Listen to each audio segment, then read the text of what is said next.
Hello and welcome to today's FinTech Finance Virtual Arena. Today I have Joe Sanberg joining me from America. Joe, thank you so much. How are you doing today? I'm doing well, and thanks for having me. Well, Joe, thank you very much for joining. And can you tell us a bit more about yourself, your role, and Aspiration, please? Well, my name's Joe Sanberg, and I co-founded Aspiration with Andre Cherney because we want to deliver the operating system for your personal social impact. And one of the ways we deliver that operating system for social impact is through financial products that are vessels for social impact features that help you offset your carbon footprint, that help you spend businesses that are aligned with your values and much more. But fundamentally, Aspiration is about a platform for automated ESG impact services. Incredible. I mean, it's such a perfect time for this to come about. We've seen so many other industries kind of get on board with this environmental, social, governance style way of operating. And now finance, probably one of the biggest backbones of any economy, is getting involved. And it's so exciting to have you as part of the show to kind of talk us through how, American financial services are hopefully going to take a lead on this. So, with that in mind, I kind of want to get a bit of background to yourself, Joe, and work out what led to the creation of Aspiration. Well, I grew up in poverty. My mom raised me by herself. We lost our home to foreclosure when I was a teenager. And I experienced what so many Americans have experienced the last couple of decades, which is living life or growing up in a family that's paycheck to paycheck. It's quite different than the story of so many founders today. Unfortunately, a lot of innovation capital has converged to people who grew up with a lot of wealth and privilege. And as a result, you've seen a lot of companies that are more or less built to serve other rich people. And I think one of the things that makes Aspiration so special is that my co-founder, Andre Cherney, and I both grew up with a lot of struggle. We didn't grow up with a silver spoon. We probably grew up with barely a wooden spoon. We both worked our way through college. We took different paths in the beginning of our careers. My co-founder was a financial crimes prosecutor, putting financial criminals in jail for a long time. And then I was working in the financial industry, and we both saw this urgent need for a financial company that can help people move their money in a way that's aligned with their values. We vote every 2 years, sometimes more often in American democracy, but we do not nearly enough with one of the other great tools we have to create positive change, which is the power of our money. And what we're doing at Aspiration is awakening people to this question. Do you know what your money is doing while you're asleep? And the uncomfortable truth is most people don't know. And when they find out the answer, which is that while you're asleep, your money is being used to make loans to fossil fuel projects or to private prison companies that perpetuate institutionalized racism, or to gun companies, they realize that where you choose to receive your payroll and what you use to buy your groceries is more than just a choice of financial services, it's a choice of social values. And as more people awaken to that reality, Aspiration is increasingly their home for both their financial services as well as their social impact. Yeah, and I think you've really hit the nail on the head there when it comes to talking about almost this, making money while people sleep. It's often the people that work the hardest don't have the time to really kind of get access to that lazy money. And it's really interesting to see how fintech is enabling the people, as I just said, that work so hard, tap into this extra level of really wealth. And it's going to be very exciting, I feel, in the next decade to see where this will go in the future. Well, I'd put that question back to you though. What you've described is its potential, but is it?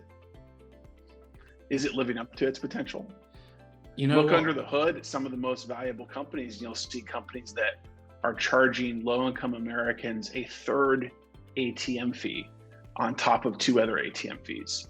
You'll see companies that are using the inducement of free trading to simply create volume that they sell to other hedge funds. And so I think so far, fintech's been an illusion, if anything. And that's where we're so divergent. First of all, we're not a fintech company. Aspiration is a platform for automated social impact services. We happen to use financial products as one of the ways we deliver automated social impact services, but I have zero interest in being a fintech company. We're not built to compete with other companies that are tricking people into so-called no-fee banking or no-fee stock trading. We exist to give people agency over changing a world that is very broken. A world gripped by a climate crisis that we may, if we're lucky, have 10 years to reverse, maybe. A country where we're surrounded by different rules for some than others, where if you're a rich white man, you can do just about anything and get away with it, but where you're a young black man, you get pulled over for crossing a red light and your life is going to be at risk, right? These are the really serious problems that our society faces. And I think this first wave of fintech has been quite frivolous. It's been a lot of, if you will, masturbation around a lot of venture capital that is self-congratulating and at worst creating more problems. And I think it's about time we get serious with the amount of capital that's going into fintech and build things that are actually solving problems, not creating more problems. And that's what people demand. That's what the moral urgency of the now demands. But I challenge you to tell me any company other than Aspiration that's really delivering on that. So I think that's one of the things that makes us very special. And, you know, I take this seriously because for me, this isn't a game about who I socialize with, in Silicon Valley. This is about real people's lives.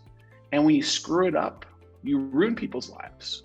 When you charge people hidden fees after you've told them there aren't any, you're ruining people's lives. When you induce people onto a free trading platform that you've sold as an investing platform, but it's really just gambling on an app, you're ruining people's lives. So I think that there's a reckoning coming. So, I don't know how some of these people sleep with themselves at night. You've certainly put forward a very interesting kind of, almost like a gauntlet really to the whole industry. And I completely agree with it. We talk all the time about how maybe in the UK and Europe, we have open banking regulations that have tried to open up the way for fintechs and tech companies to get access to all this data that banks have. And it just hasn't been actioned, as you said, in maybe the ways that people dreamed of, or at least considered as the baseline of innovation. And what I find interesting about Aspiration is there's actually quite a lot that you offer currently that we can already unpack. But I think we should segment it, go one by one at least, because otherwise we could be here all night. But for Aspiration, it's clear that you have a very eco-friendly outlook. I want to see how you tackle the environmental issues, like offsetting your carbon footprint. So can you tell our viewers who might not be aware here in Europe, how do you go about doing that? Well, the premise begins by understanding we think that we are facing an existential crisis to the viability of humans as a species to exist on this planet. And we think that if we're lucky, we have 10 years to address that. And if we are facing an existential crisis, that means you have to do everything possible to avert it. We have not been doing everything possible to avert it. And the biggest opportunity for change making that we've not been engaging is what we all as individuals do with our money. You can't have climate disaster without money that funds it. And what most people don't know is the money that funds climate catastrophe is your money. It's your money in your bank. Maybe it's at Barclays, or maybe it's at Wells Fargo. But that's where the fossil fuel industry gets its financing to destroy the climate, is your deposits. It's scary how. And so if we're not tackling this, I don't know what the point of fintech is if it's not to tackle literally whether this planet will be inhabitable in a decade. So how do we do it? First of all, it begins by ensuring that the money you have with Aspiration never touches fossil fuel. That's table stakes and it's important. And a lot of customers who move to Aspiration are moving away from a bank that uses their money to make loans to fossil fuel companies. When they moved to Aspiration, they've stopped that. They've choked off their own money from being the source of funds for fossil fuel and climate destruction. Then it continues into positive action. And how do you as an individual reach what we call carbon zero? That's the North Star. We want to be carbon zero. But the reality is people have busy lives. And it's on us as entrepreneurs to deliver the tools for you to be carbon zero in ways that are automatic and attached to things you're already doing. So that's our North Star on the tactics. We want it to be automatic, and we want it to be attached to things you do anyways. So we have a carbon credit program where when you're a member of Aspiration Plus, we monitor how much gasoline, petrol you buy on your Aspiration card, and then we calculate the carbon footprint of that, and inclusive of the membership fee, we buy carbon credits to make your gasoline carbon neutral. Okay. Next, we have a program where you can elect to have the spare change of every transaction you make applied to planting a tree. And then we have a user experience and a user interface built around a tree tracker, where you see how many trees you're planting and the associated carbon reduction from your choosing to use Aspiration and participate in what we call Plant Your Change.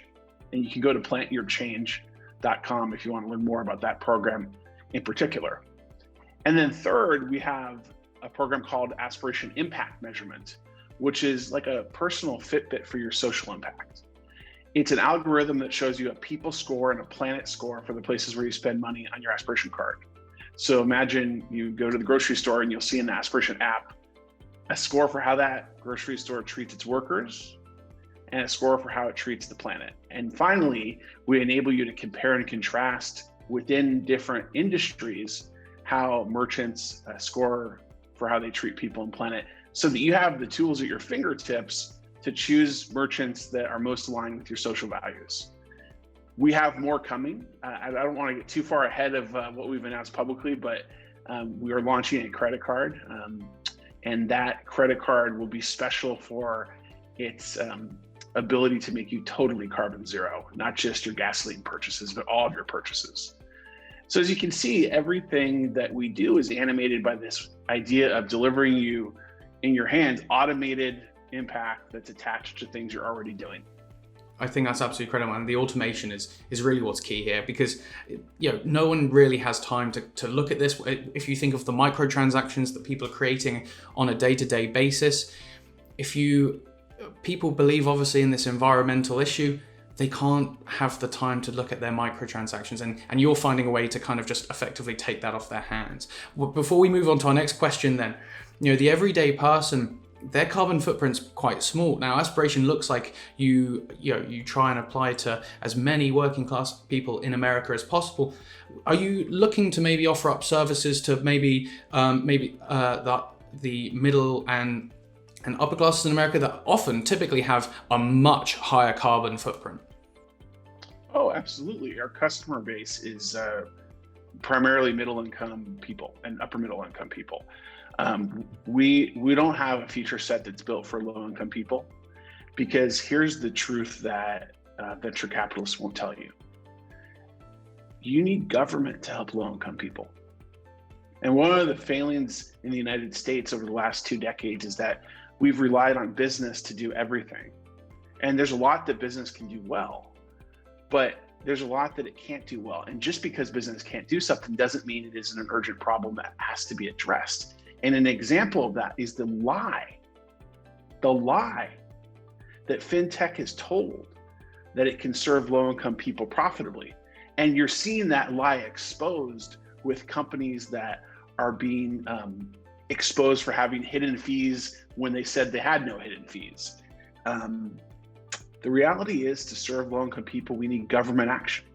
And that's why I describe myself as a progressive entrepreneur. I believe in the power of business to solve some things, but I think for the hardest problems, we need government action. We need big, bold, FDR-style government action. And I think the next decade is going to be a decade that exposes the dishonesty of so many people in venture capital around the limitations that business actually, in fact, does have. And we've seen those limitations exposed right here in COVID. The reason that the United States response to the pandemic has been so piss poor is for decades, we've taken apart our government and devolved everything to the private sector. And now when we suddenly need government, it's not there for us. And so I wanted to really burrow on that because I think that's one of the lies that fintech says, is that it's going to fix the problems of low-income people. And there's example after example after example of those lies being exposed by this company and that company who have said they didn't have fees or who said you get this for free. And what you learn is this: nothing is free. If a company tells you that something is free, that means one of two things. Either you are the product, your data is the product, or they're going to find some way to trick you somewhere else with a fee that is disguised as something else. I think that that's another narrative that we need to discard into the dustbin of stupid ideas. This idea that there's free. Yeah. This idea that there's free is what almost destroyed American democracy, because we thought for 10 years that Facebook was free. But what did we find, in fact? That we were the product.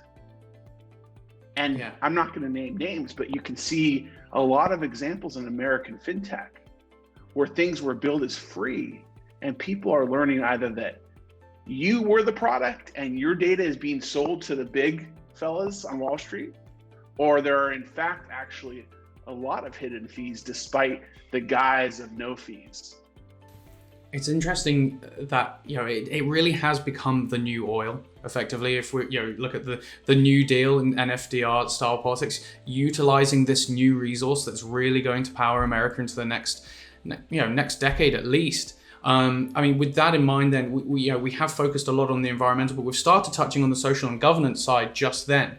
With that in mind, obviously, ESG funds are now becoming incredibly, I would like to say popular. With that in mind, obviously we've spoken so much about the E, but what about the social and governance side of things? What does Aspiration do in that regard?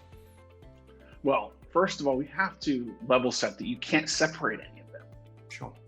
There is no racial justice without environmental justice. There is no economic justice without racial justice. You know who's most hurt by the climate crisis? Low-income people of color. So the first thing we need to do is discard this spurious siloing that there's E and there's S and there's G. They're all interconnected. And people that want to silo them generally have an ulterior agenda that's not aligned with the advance of any of those three acronyms in the E and the S and the G. I think that a cross thread among the E and the S and the G is honesty. And that includes being honest about the fact that things aren't free. And I think that that's one of the things that angered people the most, is that it turns out it wasn't free thing. It's about deception and corruption. People just want to be dealt with straight. And one of the things we do at Aspiration that's an example of that is, for our non-premium account, we have a fee structure called Pay What's Fair, which means you can pick your fee and you're served the same no matter what fee you pick. Well, to be clear, we don't communicate that as a no fee offering. Nothing that we communicate is about free. It's about fair and alignment. And we say, we hope you're going to pay. We hope we're going to do a good enough job so that you want to voluntarily pay. And if you don't think we've done a good enough job, you have the right to pay us zero, and we'll try and do better, right? Think about the distinction and integrity between that and the guise of saying something is free, but then you hide fees somewhere else here in the cookie jar. And they know exactly where you've been spending, so they can send you tailored offers to enhance your payment lifestyle. But with that in mind, then, so I was going to maybe talk about why some people are maybe still on the fence about ESG funds, but I'm going to skip ahead briefly to talk a bit more about pay what's fair. Some people stayed on the fence about the internet until 2005 or 2006. So, there's always going to be some people who are slow to adopt change. Yeah. Well, with that in mind then, so, what is it that makes ESG funds so successful currently? And by applying an effective ethos to the way that you invest your money, does that not limit what you can get back on your returns? Opposite. It improves your returns because it keeps you away from businesses whose practices are unsustainable. So if you'll bear with me as I nerd out on corporate finance, one of the things we know about markets is that they value companies by discounting their future to the present.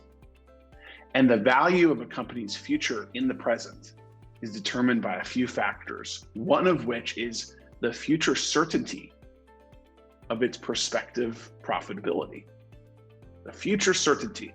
Now, don't you think future certainty is a synonym with sustainability? Don't you think that a business whose practices are more sustainable will have a future that's more predictable? Well, if you embrace that, then of course, ESG businesses are going to do better and earn higher multiples on their cash flows over time, because that sustainability is a synonym for one of the inputs of how firms are valued in the market, which is their future predictability. Perfect. It's ironic to think of the fossil fuel companies going the way of the dinosaurs. And with that in mind, then, so moving on, as I mentioned, we would from the E, looking at the pay what is fair scheme. Can you tell me more about that? You've said that it's been really successful. What was the thinking behind it? Did you know that it would be a success, or was it going to always be potentially this thing that would be able to help a lot of Americans and be just a part of doing the right thing?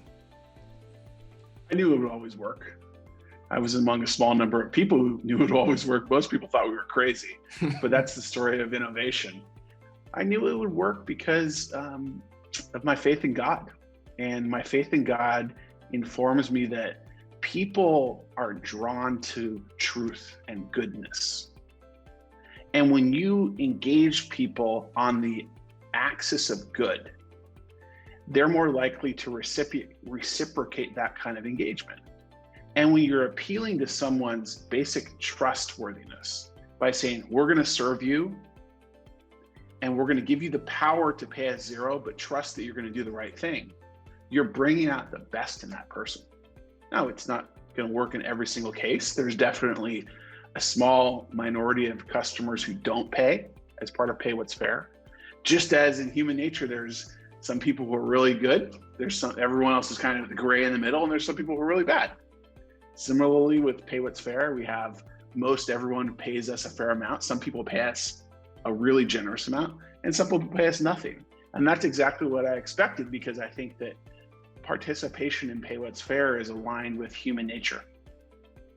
Interesting. Now, one interesting part about Aspiration's history is you noticed an increase in users after Donald Trump's election. Now, do you think President Biden, he's certainly got a certainly more socially conscious platform, I want to say, if I wasn't going beyond generalizations. Do you think this is going to enable Aspiration to really hit a bigger mainstream and go on and do more and really effectively cement yourself within the American financial ecosystem? Well, I think that Aspiration is already on its way. And what it's doing is not cementing it within the financial ecosystem, it is creating a new ecosystem. Aspiration's created a brand new category of services, which is this idea of automated ESG impact services. That's a category that's never existed before. Aspiration's defined it. Having created it, Aspiration's growing it. And I think that the demand for that category was in part catalyzed by the election of Donald Trump, but the demand is not abating, because the last 4 years have showed us that the problems are too big to leave in the hands of any one problem solver, whether that's the federal government, the state government, or us as individuals. We need an all of the above approach to tackle the crises that face us. And the climate crisis is one of the foremost existential crises. So I think that people are craving more tools to do good in the world. And in the private sector, I think Aspiration is the leading deliverer of those kinds of tools. And I think we've just scratched the surface of how we're going to be able to deliver for that across the United States and soon enough outside the United States. Absolutely brilliant. Now, speaking of some of those issues that Americans face, if we were to look at it from a financial perspective, I've noticed that there's also a charity wing to Aspiration. Can you tell us a bit more about that and how you can help Aspiration customers help other Americans? Well, Aspiration contributes 10% of its earnings to charitable giving. And Aspiration also has built into its platform tools that allow you as a customer to do your own charitable giving. Because part of aligning your values and your money is knowing that you have to engage in direct service of other people with your money to the extent you can, and in an amount that you can. And I think that's another element of our ethos, which is we want you to do what you can. If you have more, we expect you to do more. And if you have less, then we understand, and we're here to serve you for free if you can't afford to pay us. So you kind of hit on a note there about maybe going above and beyond and even abroad. So, I mean, what is next for Aspiration, and when can I become a customer here in the UK? Soon, I hope. Soon. I can't put a timetable on it, but soon. It's in the works. Absolutely brilliant. Well, I absolutely can't wait. I love what you guys do. I think, being able to connect people to offsetting their carbon footprint so easily is just so critical to making it a completely wide, mainstream kind of way of people getting involved in it. So thank you very much. And thank you also for your time. It's been an absolute pleasure having you, Joe. I hope you've had a good time yourself. I did. Yeah, I'm happy to come back. Please do. And to the rest of our viewers, thank you very much. You can catch the rest of the series and much more over at www.fintechf.com, and of course our YouTube and LinkedIn, where I'll see you there. Goodbye.